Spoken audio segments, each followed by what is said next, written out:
हिंदी साहित्य में आइए सुनते हैं मुंशी प्रेमचंद्र द्वारा रचित सदगति। सदगति मुंशी प्रेमचंद्र द्वारा रचित वह कहानी है जो वर्ण व्यवस्था की क्रूर छवि को प्रदर्शित करती है। धन्यवाद। दुखी चमार दरवाजे पर झाड़ू लगा रहा था और उसकी बीवी झरिया घर को लीप रही थी। दोनों अपने अपने काम से फरागत पा चुके तो चमारिन ने कहा, तो जाकर पंडित बाबा से कह आओ, ऐसा न हो कहीं चले जाएं। दुखी, हाँ जाता हूँ, लेकिन ये तो सोच कि बैठेंगी किस चीज पर। झरिया, कहीं से कोई खटिया न मिल जाएगी, ठकुरानी से मांग लाना। दुखी, तू तो कभी ऐसी बात कर देती है कि बदन में आग लग जाती है। भला ठकुराने वाले मुझे खटिया देंगे? जाकर एक लोटा पानी मांगो तो मिले, भला खटिया कौन देगा? हमारे उपले ईंधन भूसा लकड़ी थोड़े ही है जो चाहे उठा ले जाए। अपनी खटोली धोकर रख देगी, गर्मी के तो दिन हैं, उनके आते आते सूख जाएगी। झरिया, हमारी खटोली पर वो न बैठेंगे, देखते नहीं कितने नेक धर्म से रहते हैं। दुखी ने किसी कदर मगमूम लहजे में कहा, हाँ ये बात तो है। महुए के पत्ते तोड़कर एक पत्तल बना लो तो ठीक हो जाए। पत्तल में बड़े आदमी खाते हैं, वो पाक है। ला तो लाठी पत्ते तोड़ डालो। झरिया, पत्तल मैं बना लूंगी, तुम जाओ, लेकिन हाँ उन्हें सीधा भी जाए और थाली भी। छोटे बाबा थाली उठाकर पटक देंगे, वो बहुत जल्द गुस्से में आ जाते हैं। गुस्से में पंडितानी तक को नहीं छोड़ते। लड़के को ऐसा पीटा कि आज तक टूटा हाथ लिए फिरता है। पत्तल में सीधा भी दे देना, मगर छूना मत। भूरी गोंड की लड़की को ले साह की दुकान पे चले जाना। सीधा भरपूर सेर भर आटा, आध सेर चावल, पाव भर दाल, आध पाव घी, हल्दी, नमक और पत्तल के एक किनारे पर 4 आने पैसे रख देना। गोंड की लड़की न मिले तो फिर किसी जन के हाथ जोड़कर ले जाना। तुम कुछ न छूना वरना गजब हो जाएगा। इन बातों की ताकीद करके दुखी ने लकड़ी उठा ली और घास का एक गट्ठा लेकर पंडित जी से अर्ज करने चला। खाली हाथ बाबा जी की खिदमत में किस तरह जाता? नजराने के लिए उसके पास घास के सिवा और क्या था? उसे खाली देखकर तो बाबा जी दूर से ही दुत्कार देते। पंडित घासीराम ईश्वर के परम भगत थे। नींद खुलते ही ईश्वर की उपासना में लग जाते। मुंह हाथ धोते धोते 8 बजते, तब असली पूजा शुरू होती, जिसका पहला हिस्सा भंग की तैयारी थी। उसके बाद आध घंटा तक चंदन रगड़ते, फिर आईने के सामने एक तिनके से पेशानी तक तिलक लगाते। चंदन के मुतवाजी खतों के दरमियान लाल रोली का टीका होता। फिर सीने पर दोनों बाजुओं पर चंदन के गोल गोल दायरे बनाते और ठाकुर जी की मूर्ति निकालकर उसे नहलाते, चंदन लगाते, फूल चढ़ाते, आरती करते और घंटी बजाते। 10 बजते बजते वह पूजन से उठते और भंग छानकर बाहर आते। उस वक्त 2-4 जजमान दरवाजे पर आ जाते। ईश्वर उपासना का फिलफौर फल मिल जाता। यही उनकी खेती थी। आज वो इबादत खाने से निकले तो देखा दुखिया चमार घास का एक गट्ठा लिए बैठा है। उन्हें देखते ही उठ खड़ा हुआ और निहायत अदब से दंडवत करके हाथ बांधकर खड़ा हो गया। ऐसा पुरजमाल चेहरा देखकर उसका दिल अकीदत से पूर हो गया। कितनी तकद्दुस माब सूरत थी। छोटा सा गोलमोल आदमी, चिकना सर, फूले हुए रुखसार, रूहानी जलाल से मुनव्वर आंखें। उस पर रुई और चंदन के देवताओं की तकदीस अता कर दी गई। दुखी को देखकर सीरी लहजे में बोले, आज कैसे चला आया रे दुखिया? दुखी ने सर झुकार कर कहा, बिटिया की सगाई कर रहा हूँ महाराज। शायद सगुन विचारना है, कब मर्जी होगी? घासी, आज तो मुझे छुट्टी नहीं है, शाम तक आ जाऊंगा। दुखी, नहीं महाराज, जल्दी मर्जी हो जाए, सब ठीक कराया हूँ। ये घास कहाँ रख दूं? घासी, उस गाय के सामने डाल दे और जरा झाड़ू लेकर दरवाजा तो साफ कर दे। ये बैठक भी कई दिन से लीपी नहीं गई, इसे भी गोबर से लीप दे। तब तक मैं भोजन कर लूं, फिर जरा आराम करके चलूंगा। हाँ, ये लकड़ी भी चीर देना। खलियान में 4 खांची भूसा पड़ा है, उसे भी उठा लाना और भुसैले में रख देना। दुखी फौरन हुक्म की तामील करने लगा। दरवाजे पर झाड़ू लगाई, बैठक को गोबर से लीपा। उस वक्त तक 12 बज चुके थे। पंडित जी भोजन करने चले गए। दुखी ने सुबह से कुछ नहीं खाया था। उसे भी जोर की भूख लगी, लेकिन वहां खाने को धरा ही क्या था। घर वहां से मील भर था। वहां खाने चला जाए तो पंडित जी बिगड़ जाए। बेचारे ने भूख दबाई और लकड़ी फाड़ने लगा। लकड़ी की मोटी सी गिरह थी, जिस पर कितने ही भक्तों ने अपना जोर आजमा लिया था। वह उसी दमखम के साथ लोहे से लोहा लेने के लिए तैयार थी। दुखी घास छील कर बाजार ले जाता है। लकड़ी चीरने का उसे मुहावरा न था। घास उसके खुरपे के सामने सर झुका देती थी। यहाँ कस कस कर कुल्हाड़ी का हाथ मारता, लेकिन उस गिरह का पर एक निशान तक न पड़ता। कुल्हाड़ी उचट जाती। पसीने से तर था, हांफता था, थक कर बैठ जाता था, फिर उठता था। हाथ उठाए न उठते थे, पांव कांप रहे थे, हवाइयां उड़ रही थी, फिर भी अपना काम किए जाता था। अगर एक चिलम तंबाकू पीने को मिल जाता तो शायद कुछ ताकत आ जाती। उसने सोचा, यहाँ चिलम और तंबाकू कहाँ मिलेगा। ब्राह्मणों का गांव है। ब्राह्मण हम सब नीच जातों की तरह तंबाकू थोड़ा ही पीते हैं। यकायक उसे याद आया कि गांव में एक गोंड भी रहता है। उसके यहाँ जरूर चिलम तंबाकू होगी। फौरन उसके घर दौड़ा। खैर, मेहनत रंग लाई। उसने तंबाकू और चिलम दी, लेकिन आग वहां न थी।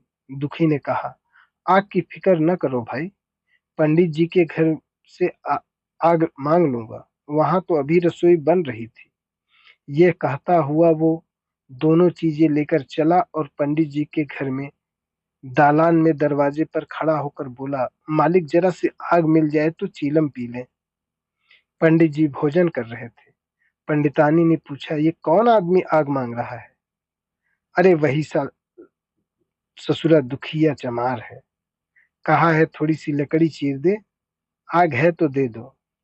पंडितानी ने भमी चढ़ाकर कहा, तुम्हें तो जैसे पोथी पढ़ने के फेर में धर्म कर्म की सुध भी न रही। चमार हो, धोबी हो, पासी हो, मुंह उठाए घर में चले आए। पंडित का घर न हुआ कोई सराय हुई। कह दो ड्योढ़ी से चला जाए, वरना उसी आग से मुंह झुलस दूंगी। बड़े आग मांगने चले हैं। पंडित जी ने उन्हें समझाकर कहा, अंदर आ गया है तो क्या हुआ, तुम्हारी कोई चीज तो नहीं छुई। जमीन पाक है, जरा सी आग क्यों नहीं दे देती। काम तो हमारा ही कर रहा है। कोई लकड़हारा यही लकड़ी फाड़ता तो कम से कम 4 आने लेता। पंडिताइन ने गरज कर कहा, वो घर में आया ही क्यों। पंडित ने हार कर कहा, ससुरे की बदकिस्मती थी। पंडिताइन, अच्छा इस वक्त तो आग दिए देती हूँ, लेकिन फिर जो इस घर में आएगा तो मुंह झुलस दूंगी। दुखी की कानों में इन बातों की भनक पड़ रही थी। बेचारा पछता रहा था, नाहक आया। सच तो कहती हैं, पंडित के घर चमार कैसे चला आए। ये लोग पाक साफ होते हैं, तभी तो इतना मान है। चमार थोड़े ही हैं। इसी गांव में बूढ़ा हो गया, मगर मुझे इतनी अकल न आई। इसीलिए जब पंडिताइन जी आग लेकर निकली तो जैसे उसे जन्नत मिल गई। दोनों हाथ जोड़कर जमीन पर सर झुकाता हुआ बोला, पंडिताइन माता, मुझसे बड़ी भूल हुई कि घर में चला आया। चमार की अकल ही तो ठहरी। इतने मूर्ख न होते तो सबकी लात क्यों खाते। पंडिताइन चिमटे से पकड़कर आग लाई थी। उन्होंने 5 हाथ के फासले पर घूंघट की आड़ से दुखी की तरफ आग फेंकी। एक बड़ी सी चिंगारी उसके सर पर पड़ गई। जल्दी से पीछे हटकर झाड़ने लगा। उसके दिल ने कहा, ये एक पाक ब्राह्मण के घर को नापाक करने का नतीजा है।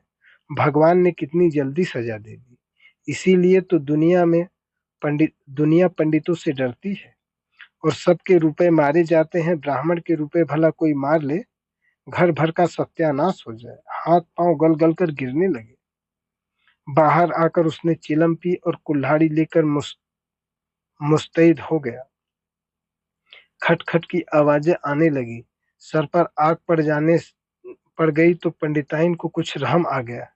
पंडित जी खाना खाकर उठे तो बोली, उस चमार को भी कुछ खाने को दे दो, बेचारा कब से काम कर रहा भूखा होगा।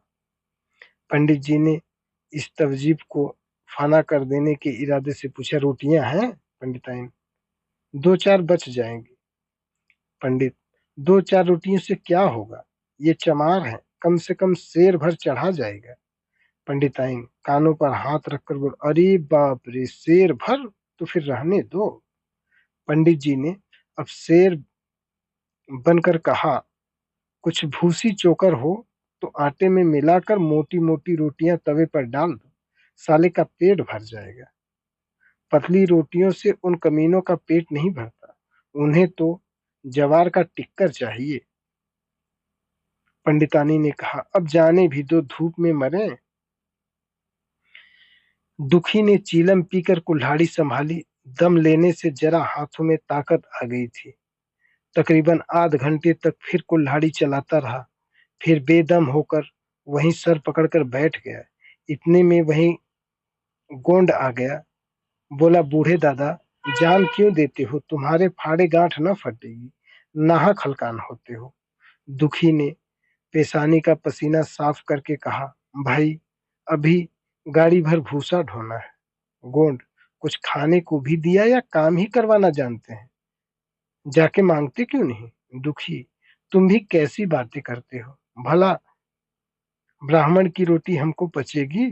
गोंड, पचने को तो सब पच जाएगी, मगर मिले तो। खुद मूछों पर ताव देकर खाना खाया और आराम से सो रहे हैं, तुम्हारे लिए लकड़ी फाड़ने का हुक्म लगा दिया।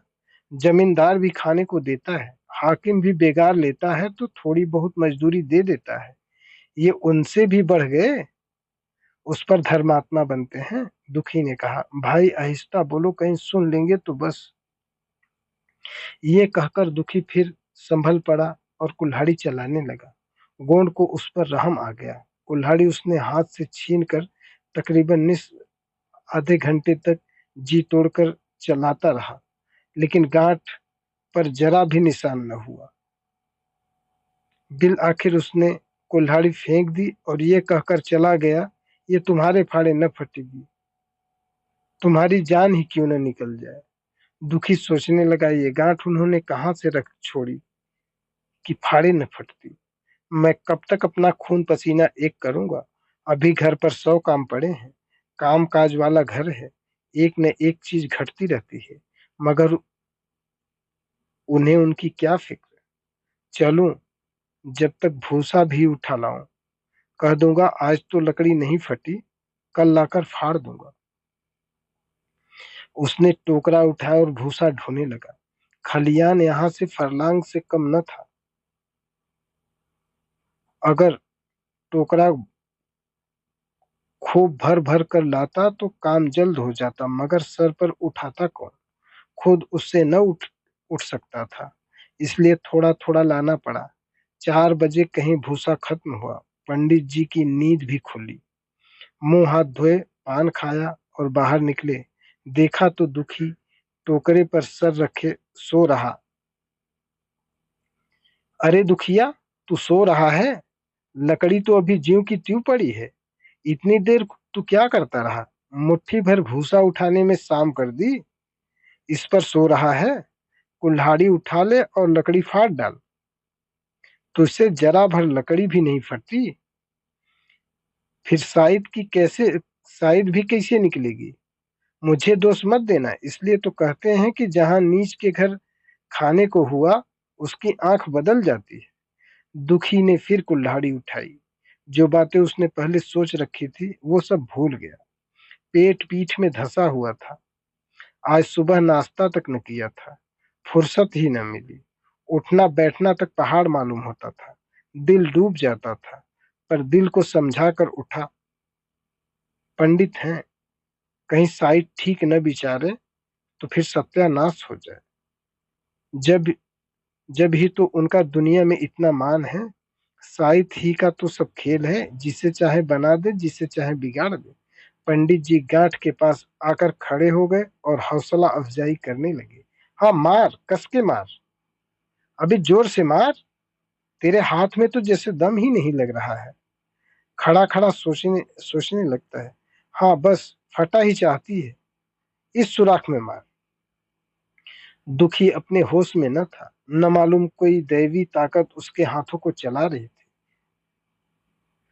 भूख प्यास कमजोरी सबके सब जैसे हवा हो गई थी। उसे अपने कुव्वते बाजू पर खुद ताज्जुब हो रहा था। एक एक चोट पहाड़ की मानिंद पड़ती थी। आधे घंटे तक वो इसी बेखबरी की हालत में हाथ चलाता रहा। हत्था की लकड़ी बीच से फट गई और दुखी के हाथ से कुल्हाड़ी छूटकर गिर पड़ी। उसके साथ ही वो भी चक्कर खाकर गिर पड़ा।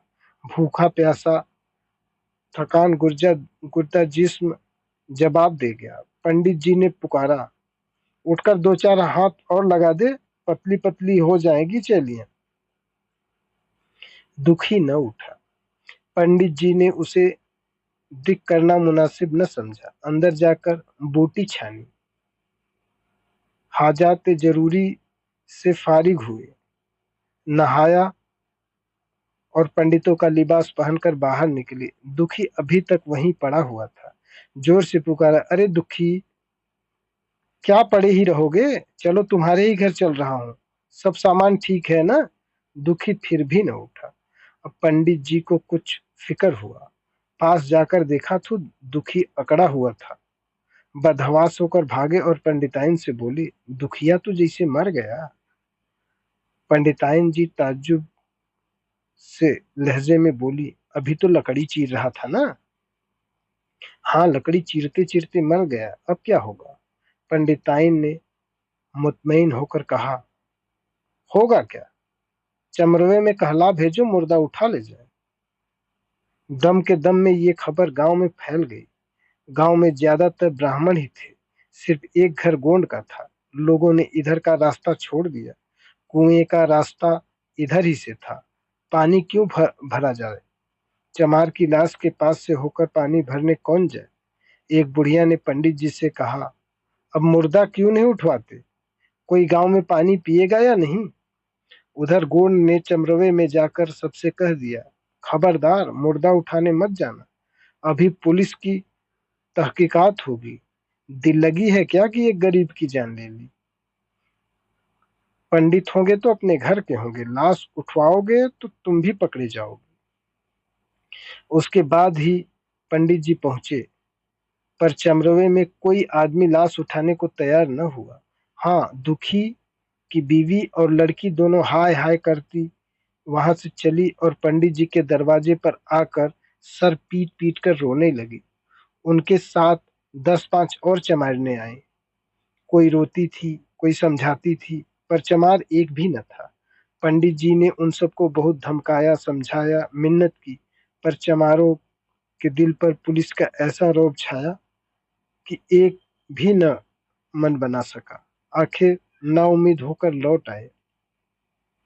आधी रात तक रोना पीटना जारी रहा। देवताओं का सोना मुश्किल हो गया, मगर लाश उठाने को कोई चमार न आया। और ब्राह्मण चमार की लाश कैसे उठाए, भला ऐसा किसी शास्त्र पुराण में लिखा है, कहीं हो तो दिखा दें। पंडितानी ने झुंझला कर कहा, इन डायनों ने तो खोपड़ी चाट डाली, सबों का गला भी नहीं थकता। पंडित ने कहा, चुड़ैलों को रोने दो, कब तक रोएंगी। जीता था तो कोई बात न पूछता था, मगर मर गया तो शोर व गुल मचाने के लिए सबकी सब आ पहुंचे। पंडिताइनी, चमारों का रोना मनहूस है। पंडित, हाँ बहुत मनहूस। पंडिताइन, अभी से बू आने लगी। पंडित, चमार था ससुरा, इन सबों को खाने पीने का कोई विचार नहीं होता। पंडिताइन, इन लोगों को नफरत भी नहीं मालूम होती। पंडित, सबके सब भ्रष्ट हैं। रात को किसी रात तो किसी तरह कटी, मगर सुबह भी कोई चमार न आया। चमारने भी रो पीट कर चली गई। बदबू फैलने लगी। पंडित जी ने एक रस्सी निकाली, उसका फंदा बनाकर मुर्दे के पैर में डाला और फंदे को खींचकर कस दिया। अभी कुछ-कुछ अंधेरा था। पंडित जी ने रस्सी पकड़कर लाश को घसीटना शुरू किया और घसीटकर गांव के बाहर ले गए। वहां से आकर फौरन नहाए, दुर्गा पाठ पढ़ा और सर में गंगा जल छिड़का। उधर दुखी की लाश को खेत में गीदड़, गिद्ध और कौवे नोच रहे थे। यही उसकी तमाम जिंदगी की भक्ति, खिदमत और एतिकाद का इनाम था। धन्यवाद।